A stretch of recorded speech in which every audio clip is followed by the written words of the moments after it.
PSC top വെച്ചിലേക്ക് എല്ലാവരും സ്വാഗതം. N മോഹനെ കുറിച്ചാണ് പറയുന്നത്. മലയാളത്തിലെ പ്രസിദ്ധനായ ചെറുകഥാകൃത്ത് നോവലിസ്റ്റുമായിരുന്നു എൻ മോഹനൻ. പ്രസിദ്ധ എഴുത്തുകാരി ലളിതാമതി അന്തർജനത്തിൻ്റെ മകനാണ്. ദുഃഖം ഒരു പ്രധാന അന്തർധാരി അദ്ദേഹത്തിൻ്റെ മിക്ക കഥകളിലും കാണുന്നത്. എൻ മോഹനൻ മലയാളത്തിലെ പ്രശസ്തനായ ചെറുകഥാകൃത്ത് നോവലിസ്റ്റുമായിരുന്നു. എൻ മോഹനൻ പ്രസിദ്ധ എഴുത്തുകാരി ലളിതാംബിക അന്തർജനത്തിൻ്റെ മകനാണ്. ദുഃഖം ഒരു പ്രധാന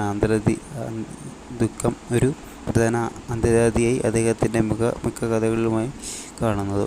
അപ്പം PSC ടോപ്പ് വെച്ചിട്ട് ഇതുവരെ പഠിച്ചത് മോഹനവർമ്മയെക്കുറിച്ച് പറഞ്ഞിട്ടുണ്ട്, M. സുകുമാരനെ കുറിച്ച് UK അതിനെക്കുറിച്ച് പറഞ്ഞിട്ടുണ്ട്, പിന്നെ മാടമ്പ് കുഞ്ഞുകുട്ടൻ, സാറാ തോമസ്. ഇനി പറയാനുള്ളത് CV Balakrishnan, TP Kochubava, KP രാമുണ്ടി, ഇങ്ങനെ കുറേ പേരുണ്ട്. അപ്പോൾ അടുത്ത വീഡിയോ